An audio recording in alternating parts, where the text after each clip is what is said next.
Everyone सबैजनालाई good morning अनि welcome back to my channel है। फेरि पनि हजुरहरूलाई मेरो एउटा सानो मिनी ब्लगमा स्वागत।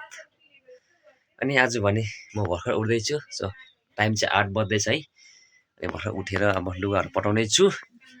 अनि आजको दिन कस्तो भयो अनि कस्तो भएन तपाईँलाई म देखाउने छु। बाई बाई, हेर्नुहोस् ल।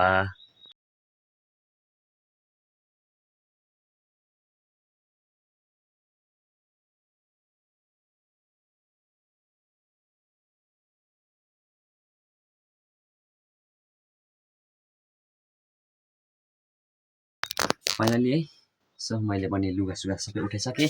अनि उठाइसकेर म बाहिर जाँदैछु। अब है ब्रसहरू गर्छु अनि ब्रसहरू गरेर रेडी भएर ड्युटी जान्छु नि त। अनि आज भने दिनहरू राम्रो भएको छ है, घामहरू लागिरहेको छ, तपाईँ हेर्न सक्नुहुन्छ। आजको दिन चाहिँ यस्तो भएको छ, राम्रो भएको छ दिनहरू।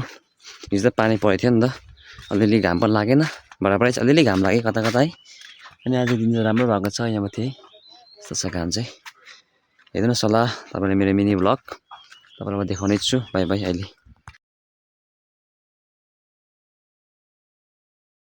ब्रसहरू गरिसकेँ अनि ब्रस गरिसकेर म भित्र जाँदैछु। भित्र गएर अब ड्युटी जाने नि त, त्यसै कारणले रेडी सेडी भएर तपाईँलाई म देखाउने छु। फाइनली मैले चाहिँ सबै रेडी सेडी भइसकेँ, खाजाहरू खाइसकेँ। खाजाहरू खाइसकेर अब ड्युटी जानु लागेको नि त। अनि मेरो आजको मिनी भ्लग चाहिँ यतिमै टुङ्गिन्छ। अनि मन पऱ्यो भने लाइक, सब्सक्राइब अनि सेयर चाहिँ गरिदिनु चाहिँ नभुलिदिनुहोस् होला। By by.